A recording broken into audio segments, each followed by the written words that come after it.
You are listening to Learn Out Loud's Biography podcast. With this series, we will explore the lives of notable people throughout history, whether it be world leaders, political activists, spiritual luminaries, great artists, or everyday people. This podcast will be a showcase for their story. For a complete listing of Learn Out Loud's podcasts, please visit us at www.learnoutloud.com/podcast. Thank you for listening. The Story of My Life by Helen Keller, published in 1903, Chapter 1. It is with a kind of fear that I begin to write the history of my life. I have, as it were, a superstitious hesitation in lifting the veil that clings about my childhood like a golden mist. The task of writing an autobiography is a difficult one. When I try to classify my earliest impressions, I find that fact and fancy look alike across the years that link the past with the present. The woman paints the child's experiences in her own fantasy. A few impressions stand out vividly from the first years of my life, but the shadows of the prison house are on the rest.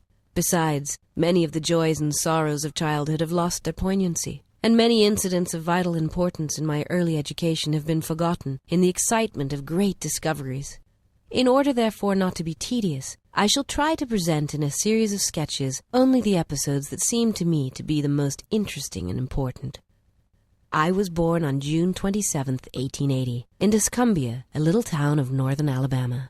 The family on my father's side is descended from Caspar Keller, a native of Switzerland who settled in Maryland. One of my Swiss ancestors was the first teacher of the deaf in Zurich, and wrote a book on the subject of their education. Rather a singular coincidence.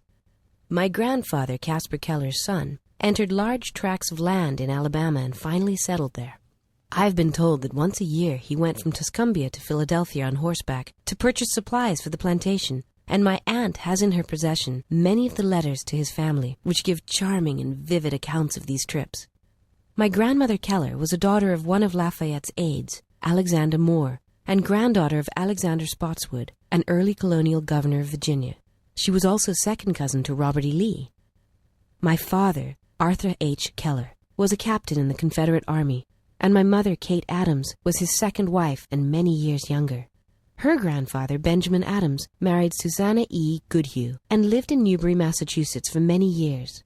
Their son, Charles Adams, was born in Newburyport, Massachusetts, and moved to Helena, Arkansas. When the Civil War broke out, he fought on the side of the South and became a brigadier general. He married Lucy Helen Everett, who belonged to the same family of Everetts as Edward Everett and Dr. Edward Everett Hale. After the war was over, the family moved to Memphis, Tennessee. I lived, up to the time of the illness that deprived me of my sight and hearing, in a tiny house consisting of a large square room. It is a custom in the South to build a small house near the homestead as an annex to be used on occasion. Such a house my father built after the Civil War, and when he married my mother, they went to live in it. It was completely covered with vines, climbing roses and honeysuckles. From the garden it looked like an arbor. The little porch was hidden from view by a screen of yellow roses and southern smilax. It was a favorite haunt of hummingbirds and bees. The Keller homestead where the family lived was a few steps from our little rose bower. It was called Ivy Green because the house and the surrounding trees and fences were covered with beautiful English ivy. Its old-fashioned garden was the paradise of my childhood.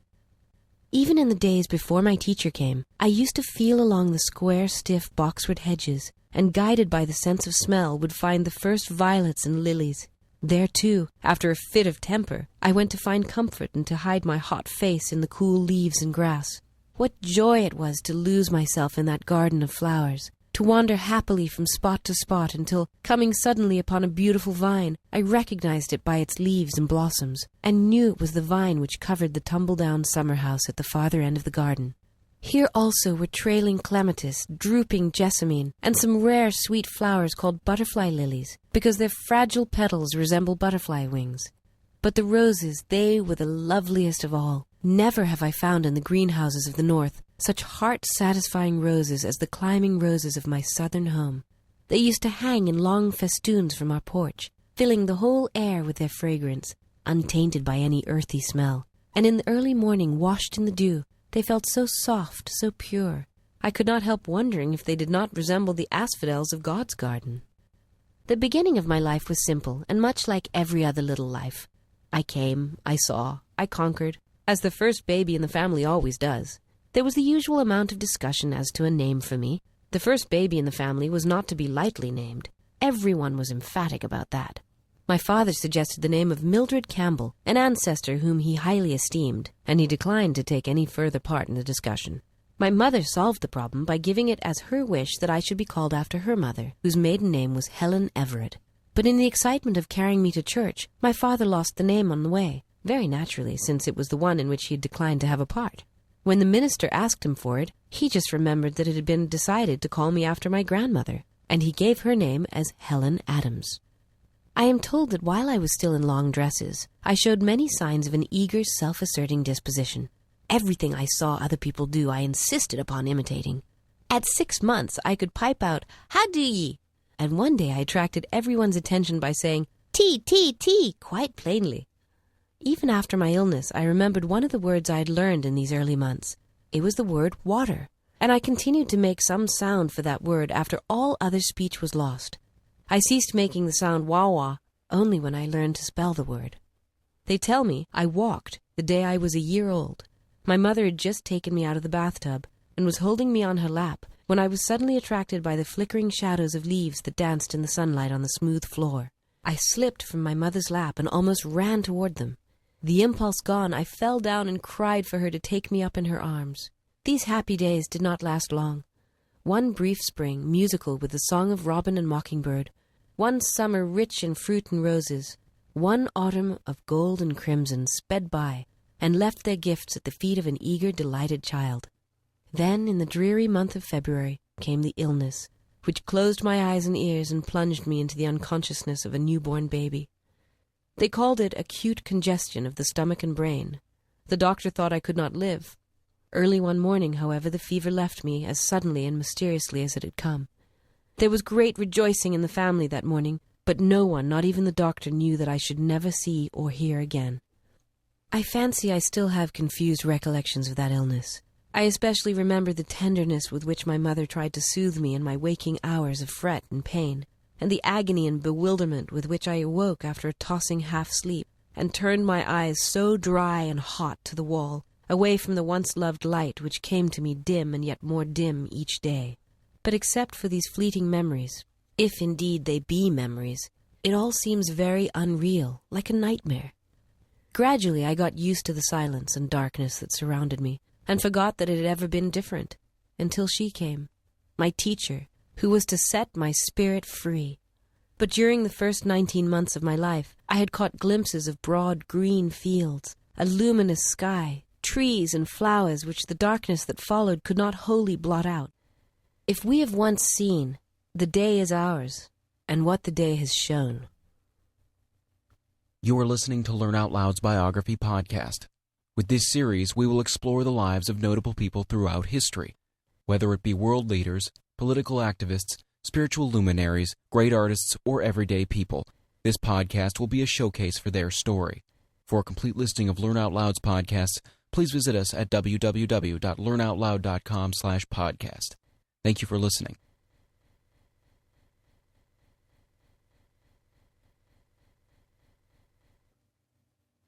I cannot recall what happened during the first months after my illness. I only know that I sat in my mother's lap or clung to her dress as she went about her household duties.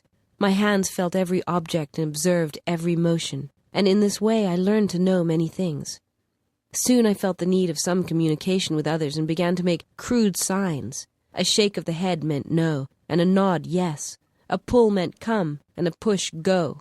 Was it bread that I wanted? Then I would imitate the acts of cutting the slices and buttering them. If I wanted my mother to make ice cream for dinner, I made the sign for working the freezer and shivered, indicating cold. My mother, moreover, succeeded in making me understand a good deal. I always knew when she wished me to bring her something, and I would run upstairs or anywhere else she indicated.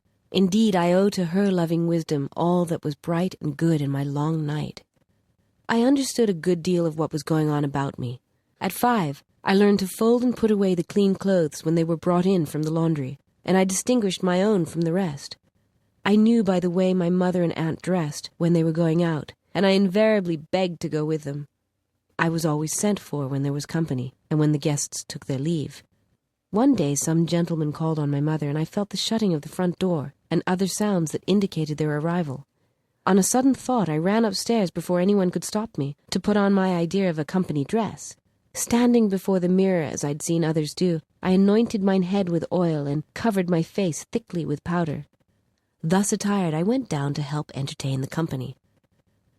I do not remember when I first realized that I was different from other people, but I knew it before my teacher came to me.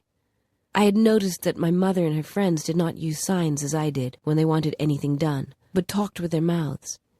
Sometimes I stood between two persons who were conversing and touched their lips. I could not understand and was vexed. I moved my lips and gesticulated frantically without result. This made me so angry at times, and I kicked and screamed until I was exhausted. I think I knew when I was naughty, for I knew that it hurt Ella, my nurse, to kick her, and when my fit of temper was over, I had a feeling akin to regret. But I cannot remember any instance in which this feeling prevented me from repeating the naughtiness when I failed to get what I wanted. In those days, a little colored girl, Martha Washington, the child of our cook, and Belle, an old setter and a great hunter in her day, were my constant companions. Martha Washington understood my signs, and I seldom had any difficulty in making her do just as I pleased. It pleased me to domineer over her, and she generally submitted to my tyranny rather than risk a hand-to-hand encounter. I was strong, active, indifferent to consequences. I knew my mind well enough and always had my own way, even if I had to fight tooth and nail for it. We spent a great deal of time in the kitchen, kneading dough balls, helping make ice cream, grinding coffee, quarreling over the cake bowl, and feeding the hens and turkeys that swarmed about the kitchen steps. Many of them were so tame that they would eat from my hand and let me feel them. One big gobbler snatched a tomato from me one day and ran away with it. Inspired perhaps by Master Gobbler's success, we carried off to the woodpile a cake which the cook had just frosted and ate every bit of it. I was quite ill afterward, and I wonder if retribution also overtook the turkey. The guinea fowl likes to hide her nest in out-of-the-way places, and it was one of my greatest delights to hunt for the eggs in the long grass. I could not tell Martha Washington when I wanted to go egg hunting, but I would double my hands and put them on the ground, which meant something round in the grass, and Martha always understood. When we were fortunate enough to find a nest, I never allowed her to carry the eggs home, making her understand by emphatic signs that she might fall and break them. The sheds where the corn was stored, the stable where the horses were kept, and the yard where the cows were milked morning and evening were unfailing sources of interest to Martha and me. The milkers would let me keep my hands on the cows while they milked, and I often got well switched by the cow for my curiosity. The making ready for Christmas was always a delight to me. Of course I did not know what it was all about, but I enjoyed the pleasant odors that filled the house, and the tidbits that were given to Martha Washington and me to keep us quiet. We were sadly in the way, but that did not interfere with our pleasure in the least. They allowed us to grind the spices, pick over the raisins, and lick the stirring spoons. I hung my stocking because the others did. I cannot remember, however, that the ceremony interested me especially, nor did my curiosity cause me to wake before daylight to look for my gifts. Martha Washington had as great a love of mischief as I. Two little children were seated on the veranda steps one hot July afternoon. One was black as ebony, with little bunches of fuzzy hair tied with shoestrings sticking out all over her head like corkscrews. The other was white, with long golden curls. One child was 6 years old, the other 2 or 3 years older. The younger child was blind, that was I, and the other was Martha Washington. We were busy cutting out paper dolls, but we soon wearied of this amusement, and after cutting up our shoestrings and clipping all the leaves off the honeysuckle, I turned my attention to Martha's corkscrews. She objected at first, but finally submitted. Thinking that turn and turnabout is fair play, she seized the scissors and cut off one of my curls, and would have cut them all off but for my mother's timely interference. Belle, our dog, my other companion, was old and lazy and liked to sleep by the open fire rather than romp with me. I tried hard to teach her my sign language, but she was dull and inattentive. She sometimes started and quivered with excitement. Then she became perfectly rigid, as dogs do when they point a bird. I did not know then why Belle acted in this way, but I knew she was not doing as I wished. This vexed me, and the lesson always ended in a one-sided boxing match. Belle would get up, stretch herself lazily, give 1 or 2 contemptuous sniffs, go to the opposite side of the hearth, and lie down again. And I, wearied and disappointed, went off in search of Martha. Many incidents of those early years are fixed in my memory, isolated but clear and distinct, making the sense of that silent, aimless, dayless life all the more intense. One day I happened to spill water on my apron, and I spread it out to dry before the fire, which was flickering on the sitting-room hearth. The apron did not dry quick enough to suit me, so I drew nearer and threw it right over the hot ashes. The fire leaped into life. The flames encircled me so that in a moment my clothes were blazing. I made a terrified noise that brought Viney, my old nurse, to the rescue. Throwing a blanket over me, she almost suffocated me, but she put out the fire. Except for my hands and hair, I was not badly burned. About this time, I found out the use of a key. One morning, I locked my mother up in the pantry, where she was obliged to remain 3 hours as the servants were in a detached part of the house. She kept pounding on the door while I sat outside on the porch steps and laughed with glee as I felt the jar of the pounding. This most naughty prank of mine convinced my parents that I must be taught as soon as possible. After my teacher, Miss Sullivan, came to me, I sought an early opportunity to lock her in her room. I went upstairs with something which my mother made me understand I was to give to Miss Sullivan, but no sooner had I given it to her than I slammed the door to, locked it, and hid the key under the wardrobe in the hall. I could not be induced to tell where the key was. My father was obliged to get a ladder and take Miss Sullivan out through the window, much to my delight. Months after, I produced the key. When I was about 5 years old, we moved from the little vine-covered house to a large new one. The family consisted of my father and mother, 2 older half-brothers, and afterward a little sister, Mildred. My earliest distinct recollection of my father is making my way through great drifts of newspapers to his side, and finding him alone, holding a sheet of paper before his face. I was greatly puzzled to know what he was doing. I imitated this action, even wearing his spectacles, thinking they might help solve the mystery. But I did not find out the secret for several years. Then I learned what those papers were, and that my father edited one of them. My father was most loving and indulgent, devoted to his home, seldom leaving us except in the hunting season. He was a great hunter, I've been told, and a celebrated shot. Next to his family, he loved his dogs and gun. His hospitality was great, almost to a fault, and he seldom came home without bringing a guest. His special pride was the big garden where it is said he raised the finest watermelons and strawberries in the county, and to me he brought the first ripe grapes and the choicest berries. I remember his caressing touch as he led me from tree to tree, from vine to vine, and his eager delight in whatever pleased me. He was a famous storyteller. After I had acquired language, he used to spell clumsily into my hand his cleverest anecdotes, and nothing pleased him more than to have me repeat them at an opportune moment. I was in the north, enjoying the last beautiful days of the summer of 1896, when I heard the news of my father's death. He had had a short illness. There had been a brief time of acute suffering, and then all was over. This was my first great sorrow, my first personal experience with death. How shall I write of my mother? She is so near to me that it almost seems indelicate to speak of her. For a long time I regarded my little sister as an intruder. I knew that I had ceased to be my mother's only darling, and the thought filled me with jealousy. She sat in my mother's lap constantly, where I used to sit, and seemed to take up all her care and time. One day something happened which seemed to me to be adding insult to injury. At that time I had a much petted, much abused doll, which I afterwards named Nancy. She was, alas, the helpless victim of my outbursts of temper and of affection, so that she became much the worse for wear. I had dolls which talked and cried and opened and shut their eyes, yet I never loved one of them as I loved poor Nancy. She had a cradle, and I often spent an hour or more rocking her. I guarded both doll and cradle with the most jealous care. But once I discovered my little sister sleeping peacefully in the cradle. At this presumption, on the part of one to whom as yet no tie of love bound me, I grew angry. I rushed upon the cradle and overturned it, and the baby might have been killed had my mother not caught her as she fell. Thus it is that when we walk in the valley of twofold solitude, we know little of the tender affections that grow out of endearing words and actions and companionship. And afterward, when I was restored to my human heritage, Mildred and I grew into each other's hearts, so that we were content to go hand in hand wherever caprice led us.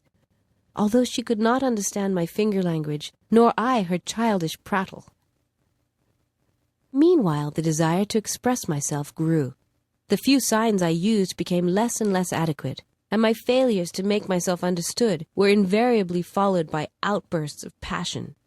I felt as if invisible hands were holding me, and I made frantic efforts to free myself. I struggled. Not that struggling helped matters, but the spirit of resistance was strong within me. I generally broke down in tears and physical exhaustion. If my mother happened to be near, I crept into her arms, too miserable even to remember the cause of the tempest. After a while, the need of some means of communication became so urgent that these outbursts occurred daily, sometimes hourly. My parents were deeply grieved and perplexed. We lived a long way from any school for the blind or the deaf, and it seemed unlikely that anyone would come to such an out-of-the-way place as Tuscumbia to teach a child who was both deaf and blind. Indeed, my friends and relatives sometimes doubted whether I could be taught. My mother's only ray of hope came from Dickens' American Notes. She had read his account of Laura Bridgman, and remembered vaguely that she was deaf and blind, yet had been educated. But she also remembered with a hopeless pang that Dr. Howe, who had discovered the way to teach the deaf and blind, had been dead many years. His methods had probably died with him, and if they had not, how was a little girl in a far-off town in Alabama to receive the benefit of them? When I was about 6 years old, my father heard of an eminent oculist in Baltimore who'd been successful in many cases that had seemed hopeless. My parents at once determined to take me to Baltimore to see if anything could be done for my eyes. The journey, which I remember well, was very pleasant. I made friends with many people on the train. One lady gave me a box of shells.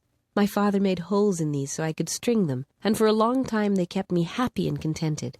The conductor, too, was kind. Often, when he went his rounds, I clung to his coat-tails while he collected and punched the tickets. His punch, with which he let me play, was a delightful toy.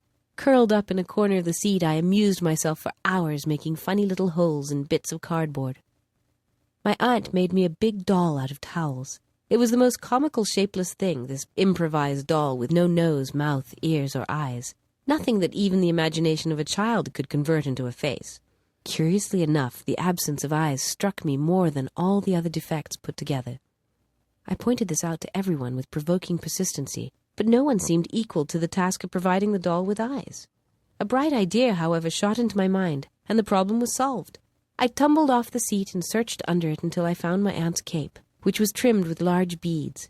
I pulled 2 beads off and indicated to her that I wanted her to sew them on the doll.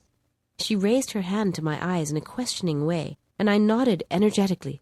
The beads were sewn in the right place, and I could not contain myself for joy. But immediately I lost all interest in the doll. During the whole trip, I did not have one fit of temper. There were so many things to keep my mind and fingers busy. When we arrived in Baltimore, Dr. Chisholm received us kindly, but he could do nothing. He said, however, that I could be educated, and advised my father to consult Dr. Alexander Graham Bell of Washington, who would be able to give him information about schools and teachers of deaf or blind children. Acting on the doctor's advice, we went immediately to Washington to see Dr. Bell, my father with a sad heart and many misgivings. I, wholly unconscious of his anguish, finding pleasure in the excitement of moving from place to place. Child as I was, I at once felt the tenderness and sympathy which endeared Dr. Bell to so many hearts, as his wonderful achievements enlist their admiration. He held me on his knee while I examined his watch, and he made it strike for me. He understood my signs, and I knew it and loved him at once. But I did not dream that that interview would be the door through which I should pass from darkness into light, from isolation to friendship, companionship, knowledge, love. Dr. Bell advised my father to write to Mr. Anagnos, director of the Perkins Institution in Boston, the scene of Dr. Howe's great labors for the blind, and ask him if he had a teacher competent to begin my education. This my father did at once, and in a few weeks there came a kind letter from Mr. Anagnos, with the comforting assurance that a teacher had been found. This was in the summer of 1886, but Miss Sullivan did not arrive until the following March. Thus I came out of Egypt and stood before Sinai, and a power divine touched my spirit and gave it sight, so that I beheld many wonders. And from the sacred mountain I heard a voice which said, "Knowledge is love, and light, and vision." The most important day I remember in all my life is the one on which my teacher, Anne Mansfield Sullivan, came to me. I'm filled with wonder when I consider the immeasurable contrasts between the 2 lives which it connects. It was the 3rd of March, 1887, 3 months before I was 7 years old.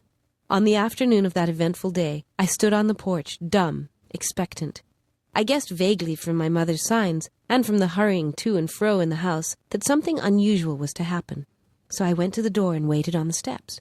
The afternoon sun penetrated the mass of honeysuckle that covered the porch and fell on my upturned face. My fingers lingered almost unconsciously on the familiar leaves and blossoms which had just come forth to greet the sweet southern spring. I did not know what the future held of marvel or surprise for me. Anger and bitterness had preyed upon me continually for weeks, and a deep languor had succeeded this passionate struggle. Have you ever been at sea in a dense fog, when it seemed as if a tangible white darkness shut you in, and the great ship, tense and anxious, groped her way toward the shore with plummet and sounding line, and you waited with beating heart for something to happen? I was like that ship before my education began. Only I was without compass or sounding line, and had no way of knowing how near the harbor was. "Light! Give me light!" was the wordless cry of my soul, and the light of love shone on me in that very hour. I felt approaching footsteps. I stretched out my hand, as I supposed, to my mother. Someone took it, and I was caught up and held close in the arms of her who'd come to reveal all things to me, and more than all things else, to love me. The morning after my teacher came, she led me into her room and gave me a doll. The little blind children at the Perkins Institution had sent it, and Laura Bridgman had dressed it. But I did not know this until afterward. When I had played with it a little while, Miss Sullivan slowly spelled into my hand the word D-O-L-L. I was at once interested in this finger play and tried to imitate it. When I finally succeeded in making the letters correctly, I was flushed with childish pleasure and pride. Running downstairs to my mother, I held up my hand and made the letters for doll. I did not know that I was spelling a word or even that words existed. I was simply making my fingers go in monkey-like imitation. In the days that followed, I learned to spell in this uncomprehending way a great many words, among them pin, hat, cup, and a few verbs like sit, stand, and walk. But my teacher had been with me several weeks before I understood that everything has a name. One day, while I was playing with my new doll, Miss Sullivan put my big rag doll into my lap, also spelled D-O-L-L, and tried to make me understand that D-O-L-L applied to both. Earlier in the day, we had had a tussle over the words M-U-G and W-A-T-E-R. Miss Sullivan had tried to impress it upon me that M-U-G is mug and that W-A-T-E-R is water. But I persisted in confounding the two. In despair, she had dropped the subject for a time, only to renew it at the first opportunity. I became impatient at her repeated attempts, and seizing the new doll, I dashed it upon the floor. I was keenly delighted when I felt the fragments of the broken doll at my feet. Neither sorrow nor regret followed my passionate outburst. I had not loved the doll. In the still, dark world in which I lived, there was no strong sentiment of tenderness.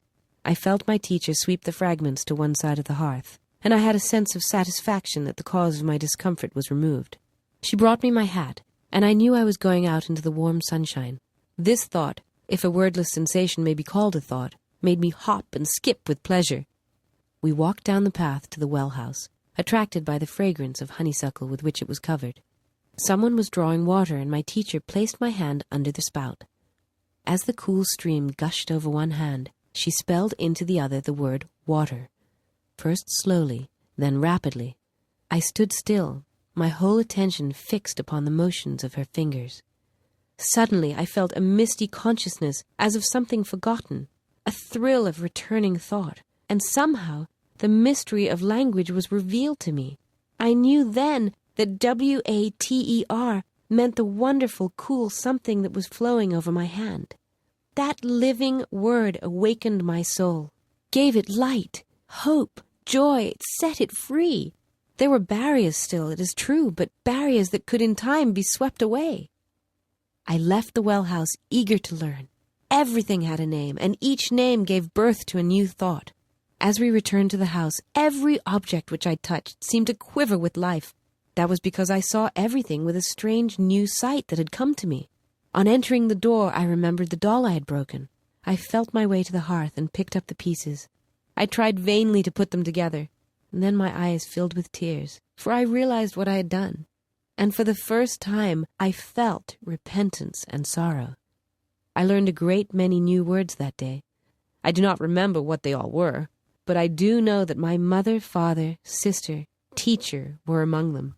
Words that were to make the world blossom for me, like Aaron's rod with flowers. It would have been difficult to find a happier child than I was as I lay in my crib at the close of the eventful day and lived over the joys it had brought me, and for the first time longed for a new day to come.